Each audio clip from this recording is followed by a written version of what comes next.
Halo teman-teman semua, selamat datang di pembelajaran dasar K3 dengan dosen pengampu Ibu Rizky Amalia. Pada kesempatan kali ini, kami dari kelompok 4 akan membahas materi mengenai bahaya fisik.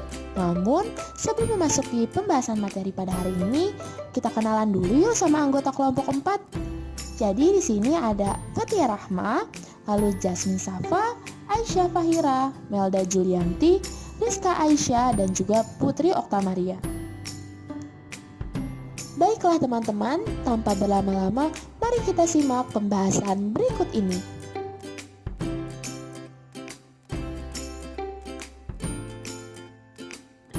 Jadi teman-teman, bahaya merupakan semua sumber situasi maupun aktivitas yang berpotensi menimbulkan cedera atau kecelakaan kerja. Dan bahaya fisik ini dapat menjadi faktor atau keadaan yang dapat menyebabkan bahaya tanpa atau dengan adanya kontak. Biasanya bahaya fisik ini diklasifikasikan sebagai bahaya lingkungan ataupun pekerjaan. Lalu bahaya fisik ini meliputi 10 hal. Yang pertama yaitu bahaya ketinggian, konstruksi, mesin atau alat, ruang terbatas, suhu, kebisingan, cahaya, listrik, getaran, dan juga radiasi. Maka dari itu, agar teman-teman lebih memahami pembahasan pada hari ini, kami akan membahasnya secara satu persatu. Yang pertama adalah bahaya ketinggian. Bekerja pada ketinggian adalah bekerja di suatu tempat baik di atas maupun di bawah tingkat dasar, di mana biasanya para pekerja dapat mengalami sebuah cedera apabila terjatuh dari tempat tersebut. Lalu, pekerjaan pada ketinggian dapat dikategorikan menjadi 3.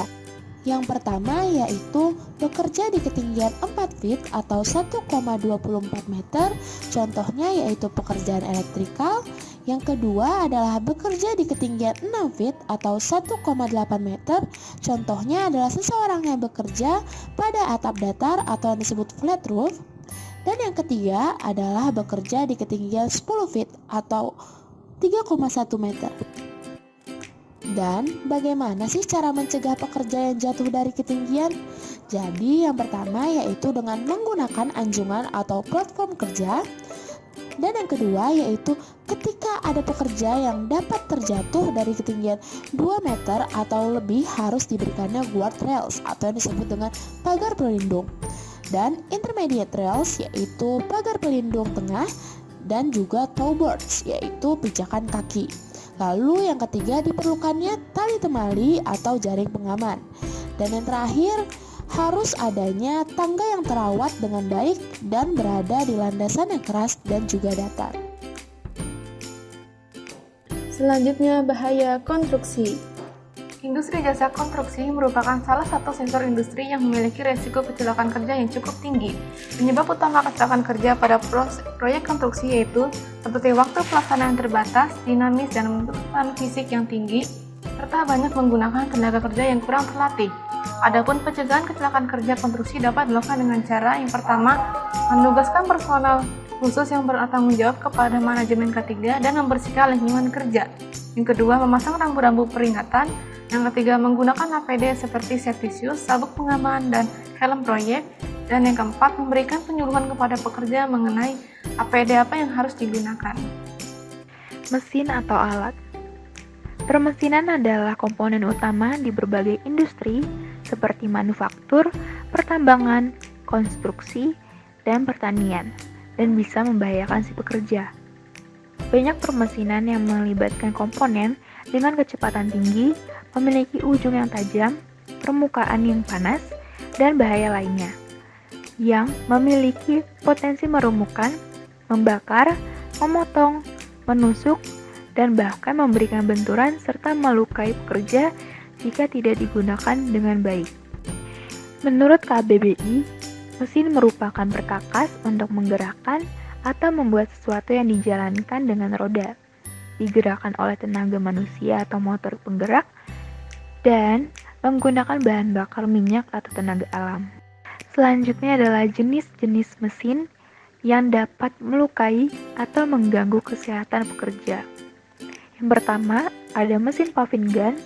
Mesin ini mengeluarkan suara bising sehingga sangat mempengaruhi kesehatan pekerja itu sendiri dan bahkan pekerja lainnya yang sedang bekerja di ruangan yang sama. Selanjutnya adalah mesin pemotong rumput. Mesin ini sering digunakan untuk proses pemotongan rumput. Namun, mesin ini mengeluarkan kebisingan. Lalu kebisingan yang dihasilkan oleh mesin ini bervariasi dan memiliki kebisingan yang cukup tinggi, sehingga berpengaruh langsung pada tenaga kerja maupun orang lain. Nah, gangguan itu berupa gangguan pendengaran, konsentrasi, komunikasi, serta gangguan yang dirasakan para pekerja pada saat melakukan pekerjaannya, sehingga menimbulkan ketidaknyamanan saat bekerja. Menurut Rontin Sulu, pada tahun 2008, dalam Devi Erman menyatakan bahwa salah satu penyakit pendengaran yang sering terjadi karena mesin ini adalah NIHL atau Noise Induced Hearing Loss atau tuli akibat kebisingan. Tuli ini adalah suatu kelainan atau gangguan pendengaran berupa penurunan fungsi indera pendengaran akibat terpapar oleh bising dengan intensitas yang tinggi secara terus-menerus dalam waktu yang lama. Yang terakhir adalah traktor dengan sistem perlindungan guling. Pekerja pertanian memiliki resiko terluka, penyakit paru-paru akibat terpapar asap mesin, kebisingan, sakit kulit, serta kanker akibat bahan kimia seperti pestisida. Kecelakaan yang paling umum adalah traktor terguling, pestisida, dan bahan kimia lainnya yang digunakan dalam bertani juga membahayakan kesehatan pekerja dan mampu mengakibatkan gangguan kesehatan organ seks dan kelahiran bayi. Ruangan terbatas.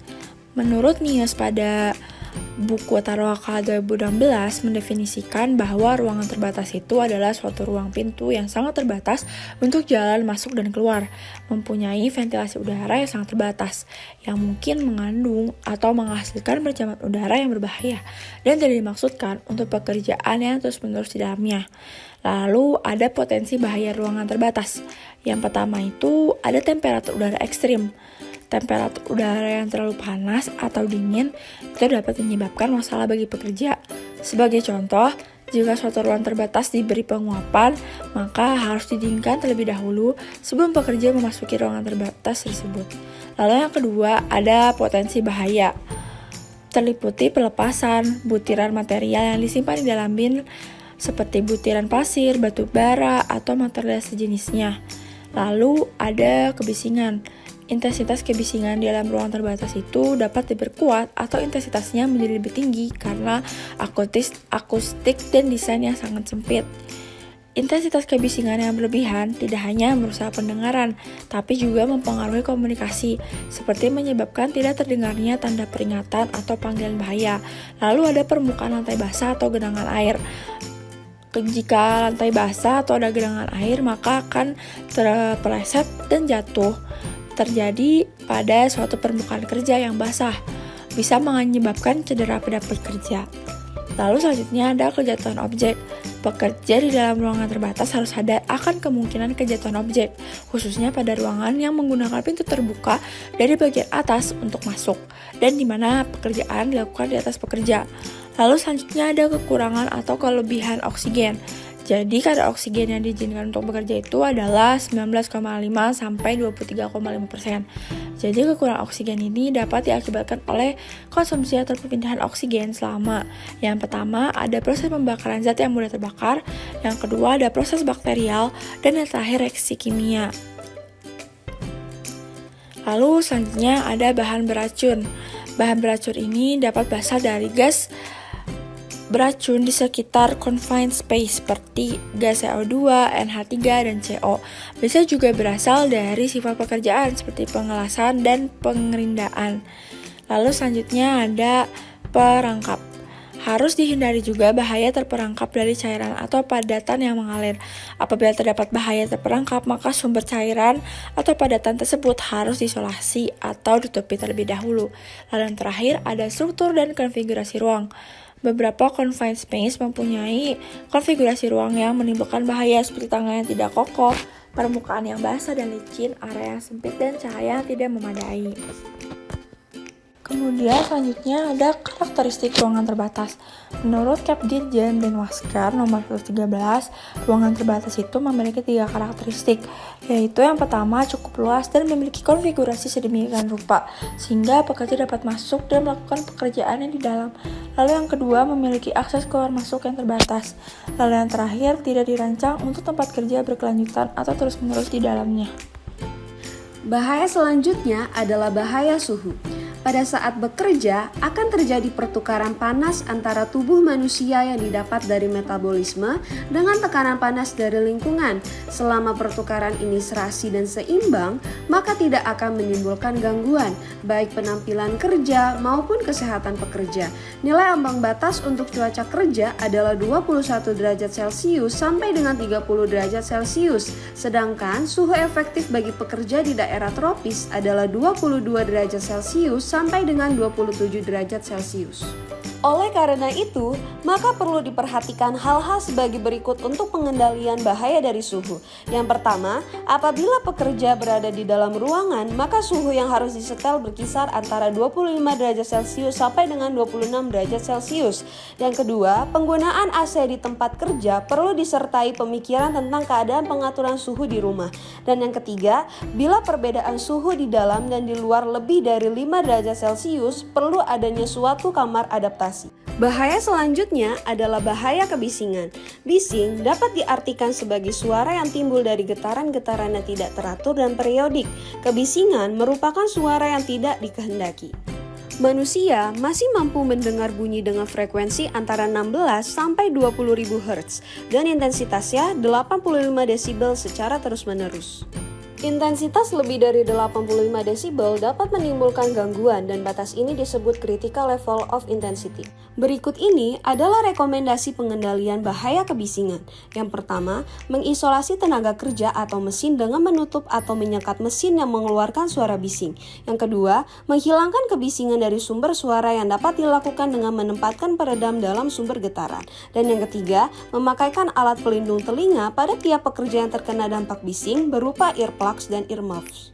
Bahaya selanjutnya adalah bahaya cahaya. Pencahayaan yang kurang memadai merupakan beban tambahan bagi pekerja, sehingga dapat menimbulkan gangguan performance atau penampilan kerja yang akhirnya dapat memberikan pengaruh terhadap kesehatan dan keselamatan pekerja. Pencahayaan yang buruk dapat berdampak pada kesehatan pekerja seperti kelelahan, ketegangan mata, stres, dan sakit kepala yang dapat mengakibatkan kecelakaan kerja. Pengendalian bahaya yang dapat dilakukan adalah dengan menetapkan standar pencahayaan berdasarkan baku mutu lingkungan kerja. Untuk ruangan yang dipakai melakukan pekerjaan yang memerlukan ketelitian adalah 500 sampai 1000 lux. Bahaya selanjutnya adalah bahaya listrik. Ada 3 bahaya yang diakibatkan oleh listrik, yaitu yang pertama, kesetrum. Kesetrum atau sengatan listrik akan dirasakan jika arus listrik melalui tubuh kita. Pada arus yang kecil, aliran arus hanya akan mengakibatkan kesemutan atau kehilangan kemampuan untuk mengendalikan tangan. Sementara pada arus yang besar, arus listrik bisa membakar kulit. Bahaya listrik kedua yaitu kebakaran. Kebakaran atau panas muncul karena adanya aliran arus yang melalui suatu resistansi. Hal ini bisa disebabkan jika menggunakan kabel yang terlalu kecil, sehingga resistansinya besar dan kawat dapat mengalami pemanasan. Bahaya listrik yang terakhir adalah ledakan. Ledakan dapat terjadi saat hubungan singkat sehingga arus listrik yang mengalir akan sangat besar.